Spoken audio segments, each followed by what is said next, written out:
Olá, amados, graça e paz da parte do Senhor nosso Deus e Pai, do nosso Senhor e Salvador Jesus Cristo. Hoje vamos dar continuidade à nossa série de estudos sobre Jó, o herói da fé, né? Um homem de Deus. E estamos no capítulo 1, né? Vamos ler hoje os versículos 13 a 22. Já vimos a situação ali da reunião no céu. Vamos ver o pós-reunião. Diz assim, ó, Palavra de Deus, capítulo 1, de 13 a 22. Algum tempo depois, enquanto os filhos de Jó estavam reunidos na casa do mais velho, em mais uma de suas festas, um mensageiro veio correndo a Jó dizer: os bois estavam arando a terra e os burros pastando no campo perto de nós, quando os sabeus atacaram. Roubaram os animais, mataram todos os trabalhadores. Fui o único a sobreviver para contar o que aconteceu. O homem ainda estava falando quando outro mensageiro chegou e disse: raios caíram do céu e fulminaram as ovelhas e os pastores. Fui o único a sobreviver para contar o que aconteceu. Ele ainda não havia acabado de falar quando outro mensageiro chegou com a notícia: 3 grupos de caldeus vieram e atacaram os camelos e massacraram os peões. Fui o único a sobreviver para contar o que aconteceu. Enquanto ele ainda falava, outro mensageiro chegou e disse: seus filhos estavam numa festa na casa do irmão mais velho quando um furacão veio do deserto e destruiu a casa toda. Os jovens foram atingidos e morreram. Fui o único a sobreviver para contar o que aconteceu. Jó se levantou, rasgou a própria roupa, rapou a cabeça e se jogou no chão. Ali prostrado, adorou a Deus. Versículo 21. No saí do ventre da minha mãe, no retornarei ao seio da terra. O Eterno dá, o Eterno tira. O nome de Deus seja louvado para sempre. Versículo 22. Mesmo atingido por tanta desgraça, Jó não pecou, nem culpou Deus de nada. Que o Senhor nosso Deus aplique essa palavra ao meu e ao seu coração. Querido Deus, te louvo por essa oportunidade e te peço que o Senhor continue abrindo a nossa mente, o nosso entendimento, na compreensão da tua soberania que nos sustenta, da tua soberania que nos atrai a ti, da tua soberania que nos orienta como melhor viver sobre a terra. E Pai, ajuda-nos a viver nessa dimensão da tua dependência de forma plena. Há aqueles que ainda questionam, há aqueles que ainda buscam soluções com as próprias mãos, mas queremos depender de Ti. Portanto, ajuda-nos, à luz do Teu Espírito Santo, a ter discernimento nessa dimensão. É o que eu te peço e te agradeço, em nome de Jesus. Amém e graças a Deus. Primeiro eu quero ver com você o seguinte, que existem consequências na nossa vida que são necessárias. Por que isso? Porque, na verdade, existe um plano que, obviamente, a gente nunca vai entender. Só que é importante a gente acreditar que esse plano sempre vai ser o melhor, independente das circunstâncias, né? Mesmo que cada parte desse plano talvez não seja aos nossos olhos justo ou agradável, o que a gente precisa entender é que o todo, né, e não as partes, sempre vai colaborar para o nosso bem. A doença de Jó, ela não foi boa, mas ela colaborou para o bem. Nossa visão de mundo, né, o nosso processo de avaliação, ele é terrível. Por quê? Porque ele é limitado. A gente só consegue enxergar uma parcela pequena de tempo, enquanto a visão do nosso Deus ela é panorâmica. Né? O quadro total do Senhor, o plano cósmico, está funcionando agora e ele não acha necessário e nem ao menos ele é tampouco obrigado, né, a explicar os detalhes para mim ou para você. Porque se o Senhor tentasse explicar, a nossa reação seria semelhante à pergunta de um adolescente confuso, por exemplo, a um professor de matemática, quando o aluno não sabe para onde ir diante daquilo que está vendo ali no quadro. E aí ele faz aquela pergunta: o quê? Né? Nem eu nem você entenderíamos o que Deus tivesse para nos falar. Só que é importante a gente entender e lembrar que de uma única coisa, que o pai sabe o que é melhor para os seus filhos. Então que você possa descansar nessa compreensão. Né? Existem consequências que todos nós experimentamos e que talvez elas não estivessem dentro da nossa perspectiva, dentro da nossa previsão, mas elas são necessárias. Eu não sei Por exemplo, em que estágio você está agora. Mas eu não tenho dúvida de que no exato momento em que você está ouvindo essa mensagem, você está enfrentando alguma dificuldade, possivelmente alguma injustiça, né? E é bem provável até que você não mereça a situação que você está enfrentando, mas as consequências, elas podem ter começado a chegar até você, né? Só que você não previu nada disso. Você não pensou que a situação chegasse a esse ponto, mas chegou. Então, acredite no que eu estou falando para você. O que está acontecendo ou o que aconteceu se faz necessário na sua vida. Ainda que seja doloroso, né, para o seu crescimento espiritual, é valioso. Porque esse momento de dificuldade é necessário.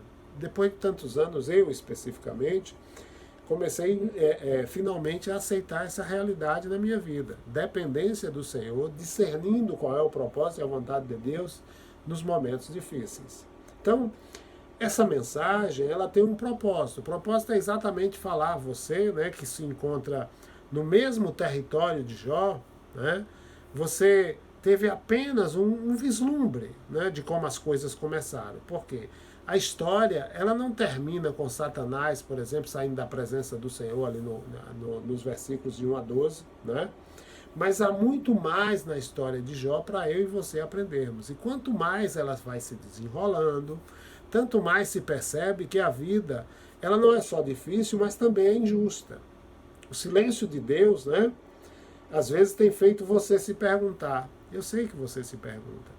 E sei que você já se perguntou em algum momento, Deus, onde é que o Senhor está nessa minha luta? Né? E a ausência da presença de Deus fez ou fará até você pensar se realmente Ele se importa com você. Mas eu quero dizer para você uma coisa, Ele está sempre presente e Ele sempre se importa. Então, as circunstâncias, elas são necessárias na nossa vida. O que temos que experienciar a partir de Jó, a partir das nossas demandas, daquilo que a gente já viveu até aqui, é a gente depender do Senhor numa submissão humilde. Foi isso que Jó fez. O versículo 20 que lemos diz assim, ó, Jó se levantou, rasgou a própria roupa, rapou a cabeça, se jogou no chão e ali prostrado adorou ao Senhor. Amados, é provável que Jó tenha se deitado ali sobre as estrelas até o raiar do dia. Porque quando isso aconteceu, né, foi uma resposta fantástica da parte de Jó, tanto na atitude de adoração, quanto no discurso dele. Né? O versículo 20 ele traz aqui 9 palavras que descrevem exatamente o que Jó fez, né, antes dele expressar verbalmente o que estava no seu coração. E 5 dessas 9 palavras são verbos. Quando você, por exemplo, um conselho, né?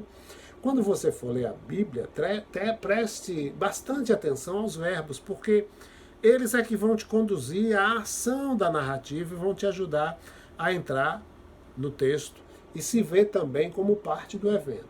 Então a primeira coisa que Jó fez, ele ficou de pé, ou seja, o versículo diz que ele se levantou. E o verbo seguinte nos diz algo que é estranho, ele rasgou a sua roupa. Né? Na atitude de rasgar a roupa, ele estava anunciando a sua terrível desgraça. Né?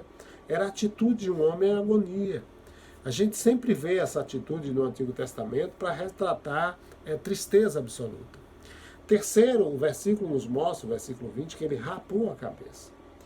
E essa palavra, né, rapar, retrata o cabelo. A palavra de Deus, na verdade, ela retrata o cabelo como a glória do indivíduo, ou seja, uma impressão do valor do ser humano. E quando o indivíduo rapa a cabeça, é um símbolo da perda da própria glória pessoal. A quarta atitude de Jó foi se jogar no chão, que leva o sofrimento dele a um nível mais profundo. A gente só precisa entender uma coisa, entender bem.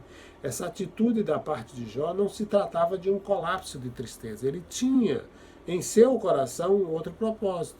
Isso nos mostra uma atitude heróica, uma atitude perseverante, uma atitude de uma fé tanto inabalável como perseverante na vida de Jó. Ele não geme, né?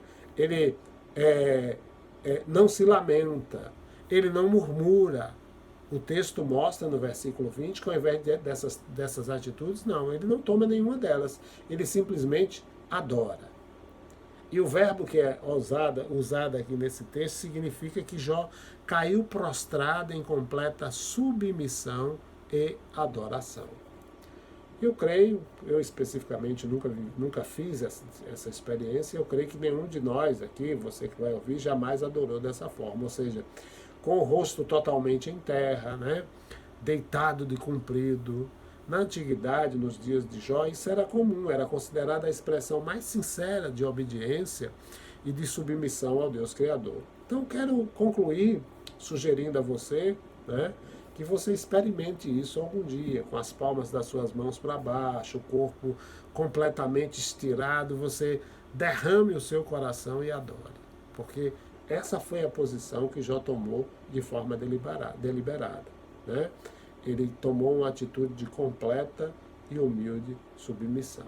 E, obviamente, que no decorrer da jornada a gente vai ver o comportamento de Jó, né? Um homem humilde, um homem submisso, um homem totalmente dependente do propósito e da vontade de Deus.